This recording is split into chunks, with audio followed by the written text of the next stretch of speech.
Friends, RCR ಕಿಚನ್ಗೆ ಸ್ವಾಗತ.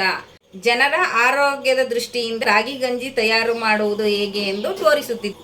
ಮೊದಲಿಗೆ ಒಂದು ಪಾತ್ರೆಯನ್ನು ತೆಗೆದುಕೊಂಡು ನಾವು ಮಿನಿಮಮ್ ಒಂದು 5 ಜನಕ್ಕೆ ಆಗುವ ರೀತಿ ತೋರಿಸುತ್ತಿದ್ದೇವೆ. ಈ ಚೊಂಬಿನಲ್ಲಿ 2 ಚೊಂಬು ನೀರನ್ನು ಹಾಕಿ ಉಪ್ಪು ನಮಗೆ ಎಷ್ಟು ಬೇಕೋ ಅಷ್ಟು ಆ ರೀತಿ ರುಚಿಕರವಾಗಿರಲು ಉಪ್ಪು ಹಾಕಬೇಕು. ನಾನು ಇದನ್ನು ಮಿನಿಮಮ್ ಒಂದು ಇಷ್ಟಿಷ್ಟು ಸ್ಪೂನ್ ಲೆಕ್ಕ ಇಲ್ಲ, ಕೈಯಲ್ಲೇ ಒಂದು ಮಿನಿಮಮ್ಮಲ್ಲಿ ಹಾಕೋಬೇಕು. ಇದು ರಾಗಿ ಹಿಟ್ಟು, ತುಂಬ ಜಾಸ್ತಿ ಏನು ಬೇಡ.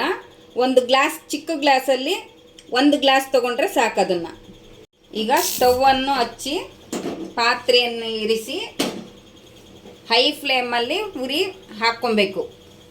ಹೈ ಫ್ಲೇಮಲ್ಲಿ 100 ಡಿಗ್ರಿಯಷ್ಟು ಕುದೀತಾ ಇರಬೇಕು ನೀರು. ಈಗ ಇದು ಕುದಿಯಲು ಬಿಟ್ಟು ನಾವು ರಾಗಿ ಹಿಟ್ಟಿಗೆ ನೀರು ಹಾಕಿ ಸ್ವಲ್ಪ ಮಿಕ್ಸ್ ಮಾಡ್ಕೋಬೇಕು. ರಾಗಿ ಹಿಟ್ಟನ್ನು ಸ್ವಲ್ಪನೂ ಗಂಟಿಲ್ದಾಗೆ ಚೆನ್ನಾಗಿ ಮಿಕ್ಸ್ ಮಾಡಿಕೊಳ್ಳಬೇಕು. ಯಾವ ರೀತಿ ಅಂದರೆ ಲಿಕ್ವಿಡ್ ಟೈಪು, ತುಂಬ ಲಿಕ್ವಿಡ್ ಬೇಡ, ಒಂದು ಮೀಡಿಯಮ್ ಆಗಿರಲಿ. ಇನ್ನು ಸ್ವಲ್ಪ ನೀರು ಹಾಕಿದೆ ತಿರ್ಗಿಸ್ಕೊಳ್ತಾ ಇದ್ದೀನಿ.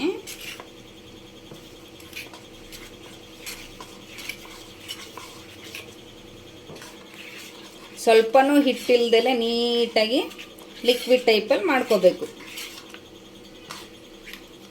ಫ್ರೆಂಡ್ಸ್, ಈ ಥರ ತೆಳ್ಳಗಿರಬೇಕು ರಾಗಿ ಗಂಜಿ ಮಾಡೋಕ್ಕೆ. ಈ ಥರ ತೆಳ್ಳಗಿದ್ದು ಅದು ಚೆನ್ನಾಗಿ ಕುದಿಬೇಕು ನೀರು. ಅದು ಕುದಿದ ನಂತರ ಇದನ್ನು ಹಾಕಬೇಕು. ಈಗ ಸ್ವಲ್ಪ ಕುದೀಲಿ ನೋಡಿ ಫ್ರೆಂಡ್ಸ್, ಈ ಥರ ಕುದೀತಾ ಇರಬೇಕು ಚೆನ್ನಾಗಿ ನೀರು. ಮಿನಿಮಮ್ ಕುದಿಯೋದಕ್ಕೆ ಒಂದು 5 ನಿಮಿಷ, 5ರಿಂದ 6 ನಿಮಿಷ ಬೇಕಾಗುತ್ತೆ. ಈ ಹಿಟ್ಟು ಕಲಸಿದ್ದೀವಲ್ಲ ಅದನ್ನು ಚೆನ್ನಾಗಿ ಮಿಕ್ಸ್ ಈ ಥರ ತಿರುಗಿಸ್ಕೊಬೇಕು. ತಿರುಗಿಸ್ಕೊಂಡ್ಬಿಟ್ಟು ಈ ಥರ ನೀರಲ್ಲಿ ಸ್ವಲ್ಪ ಬಿಟ್ಕೊಂಡು ಈ ಥರ ತಿರುಗಿಸ್ತಾ ಇರಬೇಕು. ಈ ಥರ ತಿರುಗಿಸೋದ್ರಿಂದ ಗಂಟಾಗಲ್ಲ.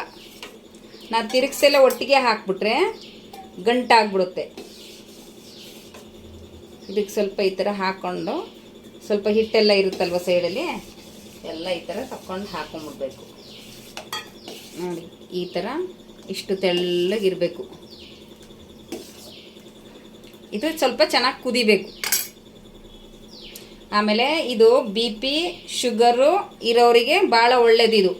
ಮತ್ತು ಕೊಬ್ಬಿನಂಶ ಜಾಸ್ತಿ ಇರ್ತದಲ್ಲ ಅವರಿಗೂ ಅಷ್ಟೇ. ಇದು ಬೆಳಗ್ಗೆ ಟೈಮು ಒಂದು ಮಿನಿಮಮ್ಮು 1 ಗ್ಲಾಸಲ್ಲಿ 1 ಗ್ಲಾಸ್ ರಾಗಿ ಗಂಜಿ ಕುಡಿದ್ರೆ ಆರಾಮಾಗಿ ಒಂದು 12 ಗಂಟೆವರೆಗೂ ತಿಂಡಿನೇ ತಿನ್ನೋ ಆಗಿಲ್ಲ. ಅಷ್ಟು ಆರಾಮಾಗಿ ಹೊಟ್ಟೆನೇ ಹಸಿವಾಗಲ್ಲ ಇದರಿಂದ. ಆ ಥರ ಇರ್ಬೋದು. ಮತ್ತು ಕೊಬ್ಬಿನಂಶನೂ ಕರಗುತ್ತೆ. ಇದು ಮಿನಿಮಮ್ 1 ತಿಂಗಳು ಟ್ರೈ ಮಾಡಿ ನೋಡಿ. ಮತ್ತು ದಪ್ಪ ಇರೋರು ಸ್ವಲ್ಪ ಸಣ್ಣನೂ ಹಾಕ್ತಾರೆ ಇದನ್ನು ಕುಡಿದ್ರೆ. ಫ್ರೆಂಡ್ಸ್, ರಾಗಿ ಗಂಜಿ ತಯಾರಾಯಿತು. ನಿಮಗೆ ಇದು ಬರೀ ರಾಗಿ ಗಂಜಿ ಕುಡಿಯೋಕ್ಕಾಗಲ್ಲ ಅಂತ ಹೇಳಿದ್ರೆ ಮೊಸರು ಹಾಕ್ಕೊಂಡು ಕುಡಿಬೋದು ಇದಕ್ಕೆ. ಮತ್ತು ಬೇಕಂದರೆ ಕೆಲವರು ಹಿಂದಿನ ಕಾಲದವರೆಲ್ಲ ಇದು ಈರುಳ್ಳಿ ಯೂಸ್ ಮಾಡ್ತಾಯಿದ್ರು. ಇದ್ರ ಜೊತೆ ಈರುಳ್ಳಿ ಬಳಸಿ ಅದನ್ನು ತಿನ್ಕೊಂಡು ಅದನ್ನು ಇದರಲ್ಲಿ ಮಿಕ್ಸ್ ಮಾಡಿಕೊಂಡು ಕುಡಿತಾರೆ. ಅದು ಚೆನ್ನಾಗಿರುತ್ತೆ.